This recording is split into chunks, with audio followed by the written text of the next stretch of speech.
Welcome everyone to mastermind classes.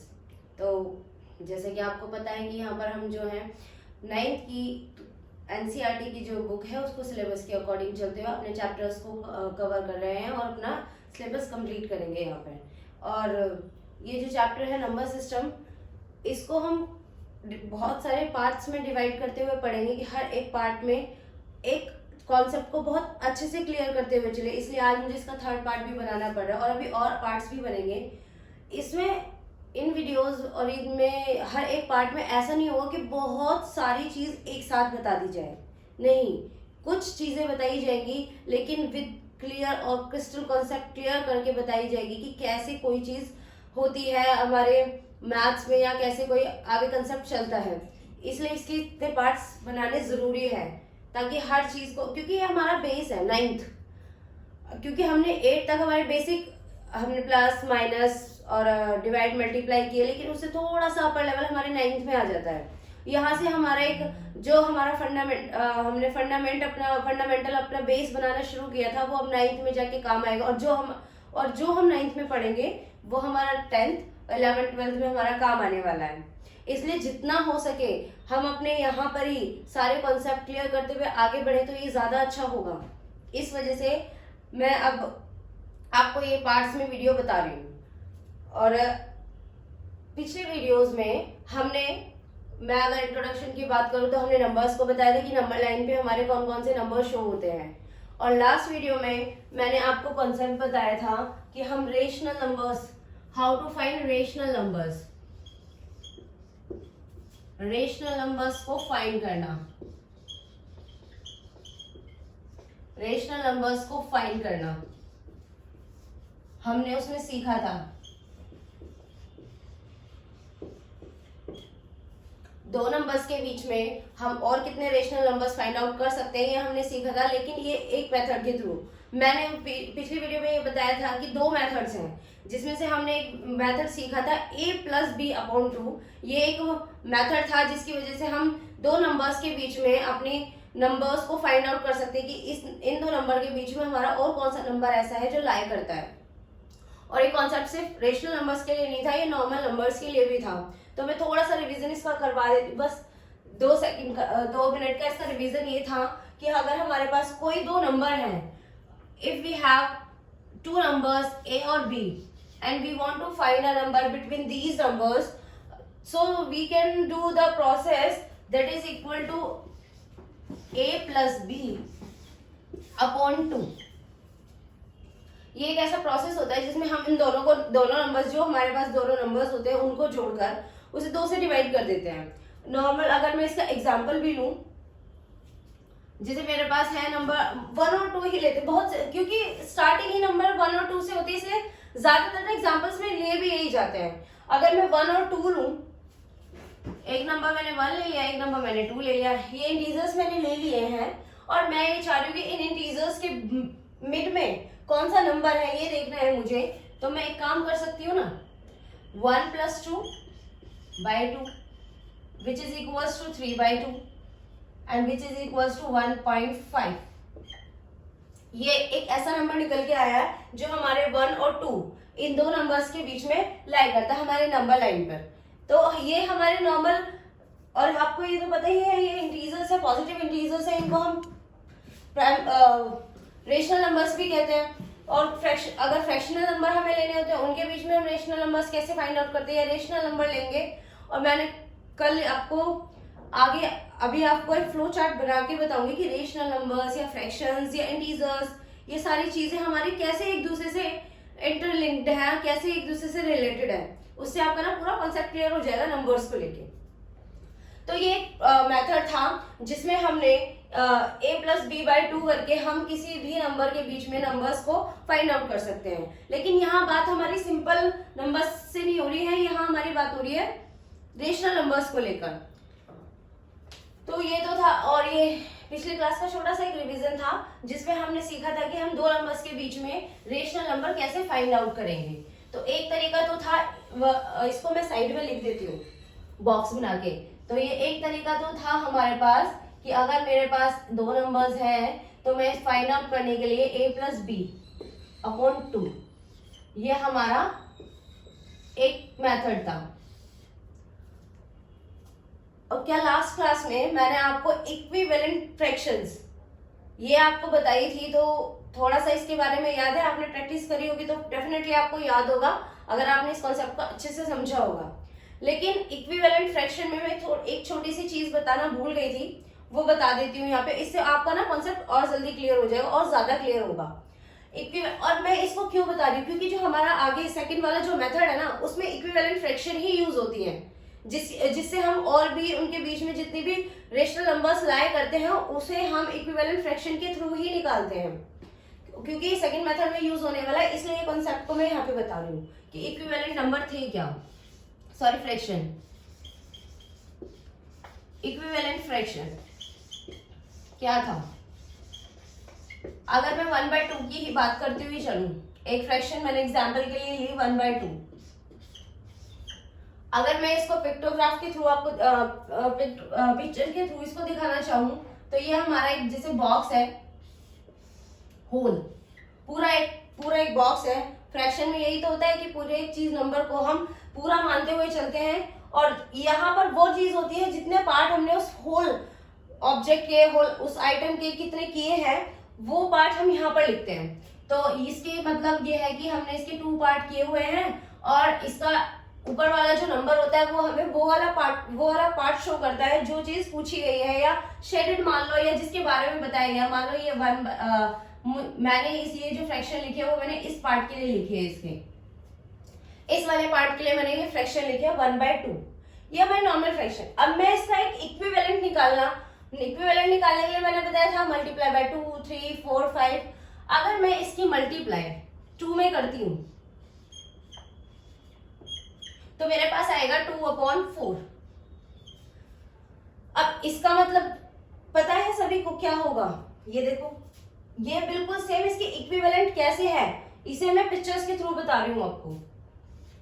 इसका मतलब ये है, कोई एक होल पूरा पार्ट था, पूरा एक बॉक्स है जिसके मैंने 4 पार्ट्स किए हैं, इक्वल 4 पार्ट्स, और इसमें से 2 पार्ट्स को ये डिनोट कर रहा है। ये वाली फ्रैक्शन जो है हमारी इसके 2 पार्ट्स को डिनोट कर रही है। तो अगर मैं ये इसकी बात करूं, ये 1 पार्ट और ये सेकेंड पार्ट, चाहे आप इसका ग्राफ देख लें, चाहे इसकी पिक्चर देख लें, दोनों में आपको फर्क दिखाई दे रहा है? नहीं ना।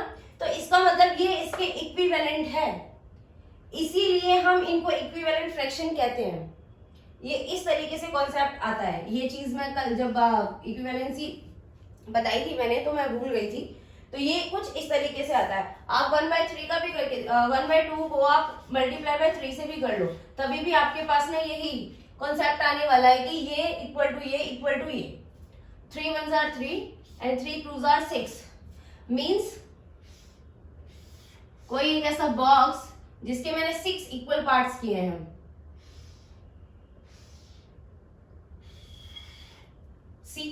6 इक्वल पार्ट्स। या अगर इसको ऐसे ना लेके इसको सीधा सीधा ले दो, अगर आपको कुछ इस तरीके से ही देखना है तो इसको मैं ऐसे ना लेके ऐसे ले देती हूँ।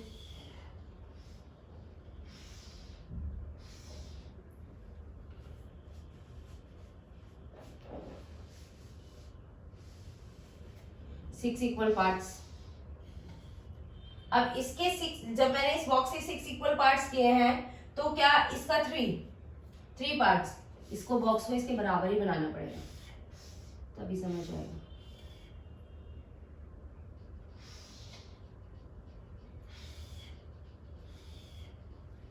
इसके 3 पार्ट्स, मैं इसको शेड कर देती हूँ, इसको शेड कर देती हूँ, इसको शेड कर देती हूँ।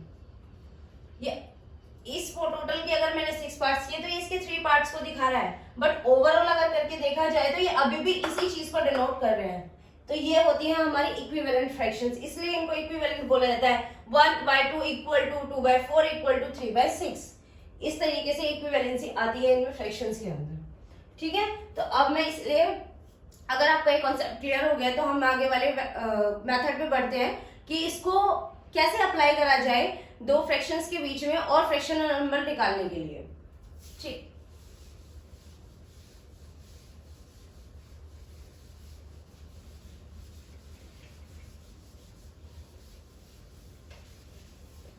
तो ये तो था हमारा एक मेथड, और दूसरा मेथड है, मैंने इसको जनरली ऐसे ही नाम दे दिया है, हम इसको कैसे कर सकते हैं,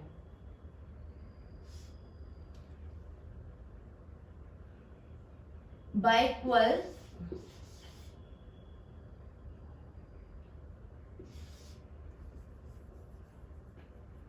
इक्वल डिनोमिनेटर।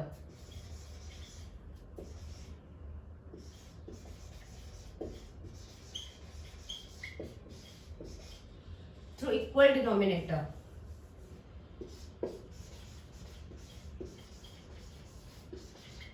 अब ये क्या है, थ्रू इक्वल डिनोमिनेटर करके और इक्विवेलेंट फ्रैक्शन का यूज करके हम कैसे कर सकते हैं इन चीजों को। चलो अभी पहले ना, मैं आपको पता ही है जो हमारे इंटीजर्स होते हैं वो उनको भी हम अपना फ्रैक्शनल नंबर बना सकते हैं। तो एक एग्जांपल मैं ऐसा लूंगी जो हमारे इंटीजर्स होंगे, एक एग्जांपल ऐसा जो हमारे फ्रैक्शनल या रेशनल नंबर्स होंगे उनको लूंगी मैं, ठीक है। तो थ्रू इक्वल डिनोमिनेटर करके और उसकी इक्विवेलेंट फ्रैक्शंस निकाल के हम पता कर सकते हैं, फाइंड आउट कर सकते हैं इनके बीच में और कितनी रेशनल नंबर्स हैं। फॉर एग्जांपल अगर मैं फर्स्ट एग्जांपल लूं, मेरे पास कोई नंबर है 4, एक नंबर मेरे पास 4 है, एक नंबर 6, 7, 8 कुछ भी, चलो 7 ले लेते हैं। ये मेरे पास दो नंबर्स हैं, मुझे इनके बीच में if we have two numbers and find 6 rational numbers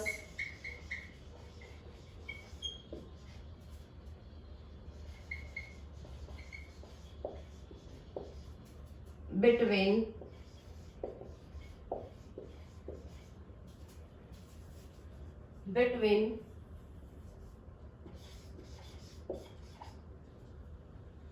4 and 7।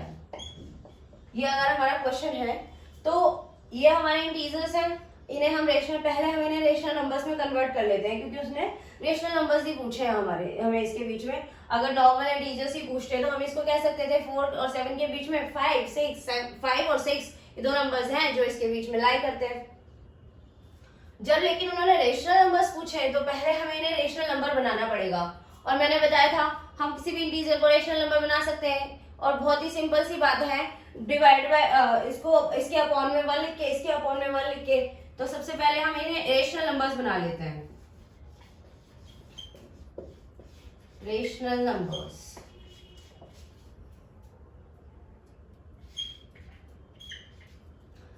Four को 4/1 एंड 7 को 7/1, इस तरीके से लिख सकते हैं हम। और ये कॉन्सेप्ट मैंने आपको पहले ही बता दी थी कि 1 कैसे आया है, ये अपने आप से नहीं आ जाता है। मैथ्स में एक हमारा मेथड होता है कि जितनी चीज को हम इसमें डिवाइड करते हैं उतनी चीज से ही मल्टीप्लाई करना होता है, ये उस तरीके से आया है। और अगर आपको ये जानना है तो मेरी पिछली वीडियोस में आप इसको देख सकते हैं। 4/1 एंड 7/1 ये अब हमारे फ्रैक्शनल नंबर्स हो गए, क्योंकि हमें इसमें एक p मिल गया और इसमें एक q मिल गया है, इसमें भी p इसमें भी q मिल गया है, और q यहाँ पर 0 नहीं है, ठीक है। अब मेरे पास दो रेशनल नंबर्स आ गए हैं। अब मुझे क्या करना है, सबसे पहले तो ये देखो कि इसके जो डिनोमिनेटर्स हैं वो इक्वल है या नहीं। हाँ, इसमें जो नंबर है वो बिल्कुल इक्वल है, लेकिन 4/1 और 7/1 में क्या हम क्या कहते हैं, ऐसे नंबर्स फाइंड आउट कर सकते हैं जो इनके बीच में 6 नंबर्स हमें फाइंड आउट करने हैं। तो इस नंबर पे ध्यान दिया जाता है। अगर हमारा डिनोमिनेटर इक्वल नहीं होता तो पहले हम उसको इक्वल बनाते हैं। ये मैं आपको नेक्स्ट एग्जांपल में बताऊंगी कि हम इसको इक्वल कैसे बनाते हैं। लेकिन अभी फिलहाल हमारे पास हमारा डिनोमिनेटर इक्वल है, हमसे पूछे हैं 6 नंबर्स, तो हम क्या करेंगे, इसकी इक्विवेलेंट फ्रैक्शन निकालेंगे, और वो भी कितने नंबर से मल्टीप्लाई करके। देखो यहाँ पे 6 बोला गया है कि 6 रेशनल नंबर्स निकालो, तो हम इसकी मल्टीप्लाई ना 7 या 8 से कर देते हैं। 8 से मैं इसकी मल्टीप्लाई कर देती हूँ।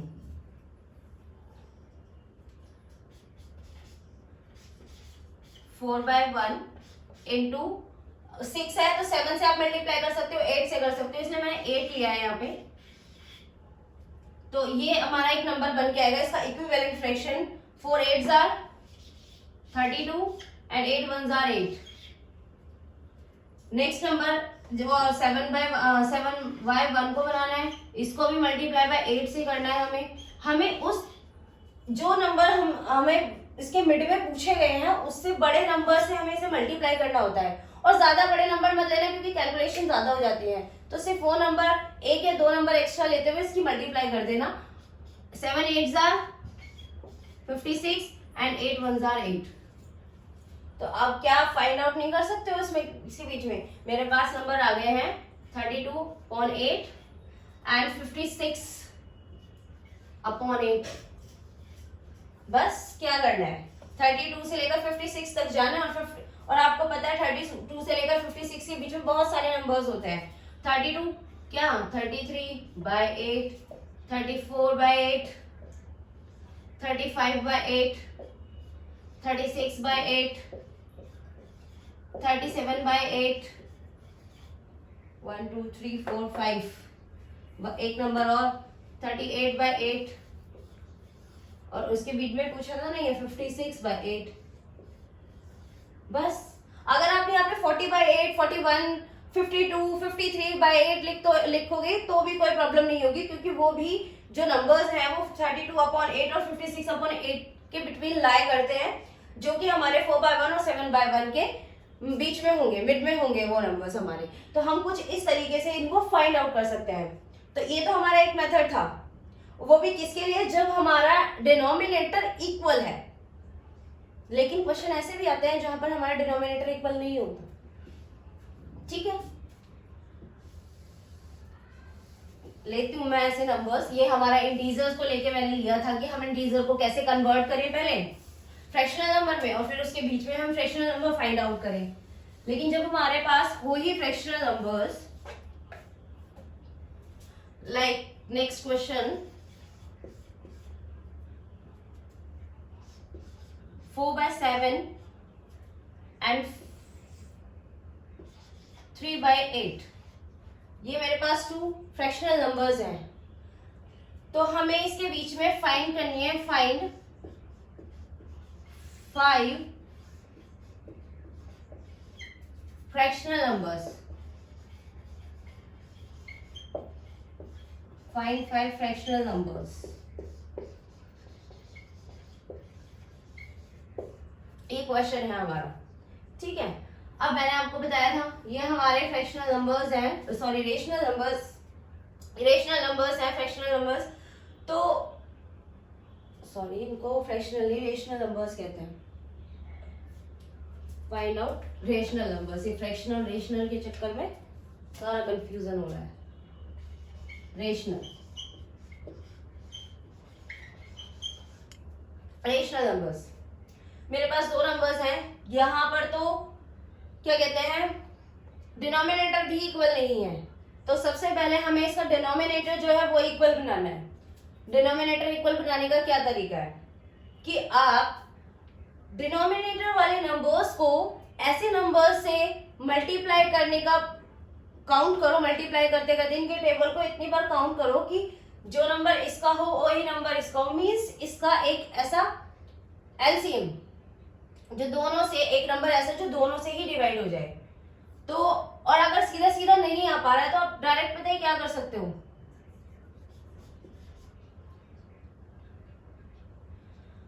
और वैसे भी ये 2 नंबर्स ऐसे हैं इनके बीच में कोई भी कॉमन फैक्टर नहीं है, तो हमें इसे इक्वल बनाने के लिए क्या करना पड़ेगा।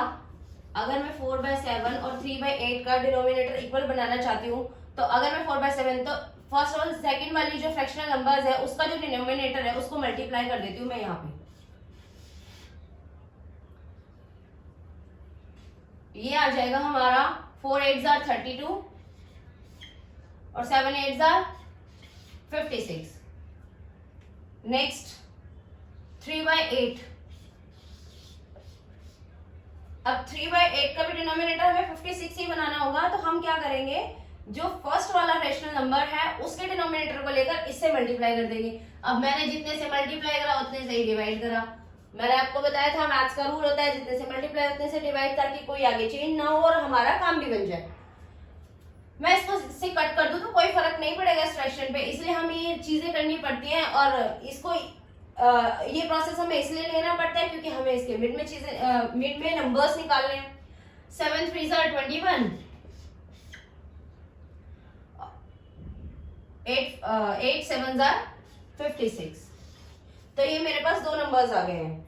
और पता है इससे आपको एक चीज और समझ आ गई होगी कि इसमें कौन सा नंबर बड़ा है और कौन सी फ्रैक्शन छोटी है और कौन सी बड़ी है। हम ना ये चीज भी यहाँ से निकाल सकते हैं। डिनोमिनेटर इक्वल करो, अब 50 कोई भी एक होल था या कोई भी एक पूरा पार्ट था, उसके अगर मैं 56 इक्वल पार्ट्स करूं और उसमें से 32 पार्ट्स लूं और उसमें से 21 पार्ट्स लूं, तो आपको समझ आ गया होगा कि क्या कहते हैं, कौन सा नंबर बड़ा है, कौन सा रेशनल नंबर छोटा है। तो अब और हाँ, मुझे एक बात और बतानी थी, मैं इजीली यहाँ पे फाइंड आउट कर सकती हूँ 21/56 एंड 32/56। अब आपको ना इसमें 5 रेशनल नंबर्स पूछे हैं, लेकिन मैं बिना इसकी इक्विवेलेंट फ्रैक्शन निकाले इसके बीच में 5 नंबर्स जो है वो फाइंड आउट कर सकती हूँ। ऐसी भी फ्रैक्शंस हमारे पास आती हैं। ये तो मैंने एक एग्जांपल लिया था, मुझे नहीं पता था कि ऐसा हो जाएगा कि मुझे इसकी जरूरत ही नहीं पड़ेगी। बस क्या इसके जो डिनोमिनेटर्स हैं वो इक्वल करो, उसके बीच में हमारा इतना गैप बन जाता है कि हमें इसकी जो जरूरत थी उसकी इक्विवेलेंट फ्रैक्शन निकालने के लिए कि जितना अगर हमें 5 पूछा है तो मैं 6 से मल्टीप्लाई कर लूँ या 7 से मल्टीप्लाई कर लूँ, वो यहाँ में जरूरत नहीं पड़ी। तो मैं आसानी से यहाँ निकाल सकती हूँ 5 नंबर्स। तो मैं ले सकती हूँ 22/56, 23, 24 और एक 31 ले लेते हैं, 30 और 31/56/56 56/56। तो ये कुछ ऐसे नंबर्स हैं जो हमारे 4/7 और 3/8 रेशनल नंबर्स के मिड में लाई करते हैं। ठीक है, तो ये था हमारा। और कभी कभी ऐसा होता है कि जब हम ये फ्रैक्शंस निकालते हैं ना, तो इनके बीच में इतना गैप नहीं हो पाता या इतने नंबर्स हम नहीं निकाल पाते हैं कि जितने क्वेश्चन में पूछे जाए। तो हम क्या करते हैं, जितने नंबर्स पूछे जाते हैं उससे नेक्स्ट वाला या उससे नेक्स्ट नंबर की हम मल्टीप्लाई करके इसकी इक्विवेलेंट फ्रैक्शन निकाल लो, और उसके बाद इन दोनों के बीच में जो गैप बनेगा उसमें आपको इतने नंबर मिल जाएंगे जितने क्वेश्चन में पूछे गए हैं। ठीक है क्लास, तो ये जो था हमारा सेकंड मेथड था कि how we can find rational numbers between two rational numbers. तो और ये पहले वाले से इजी है क्योंकि उसमें कैलकुलेशन बहुत ज्यादा थी। इसमें तो हमें एक बार प्रोसेस करना पड़ रहा है और क्या कहते हैं एक साथ ही हम एक सारे निकाल सकते हैं। और उसमें क्या था, इस वाले में हमें हर बार जो दोनों नंबर्स थे उनको प्लस करके डिवाइड बाय 2 करना पड़ रहा था। तो अगर आप जल्दी से करना चाहते हो इसको तो इस मेथड से करो, अदरवाइज आपकी कैलकुलेशन अच्छी हो जाएगी अगर आप इस मेथड से करते हैं। तो ये थी हमारे आज की कि हम रेशनल नंबर्स कैसे, और इससे ना आपकी 1.1 जो आपके एनसीईआरटी में फर्स्ट चैप्टर में दी हुई है वो 1.1 बहुत अच्छे तरीके से क्लियर हो जाएगी। लेकिन अगर फिर भी कोई डाउट है तो आप कमेंट में मुझे क्वेश्चन लिख के भेज सकते हैं कि 1.1 का ये क्वेश्चन कैसे होगा। नहीं अदरवाइज मैं नेक्स्ट क्लास में आपको 1.1 के ही 1-2 इंपॉर्टेंट क्वेश्चन है वो करा दूंगी। ठीक है, अगर आपको ये सारा कॉन्सेप्ट क्लियर हो गया है और वीडियो अच्छी लगी है तो प्लीज मेरी वीडियो को लाइक, सब्सक्राइब एंड शेयर करें। And thank you for watching.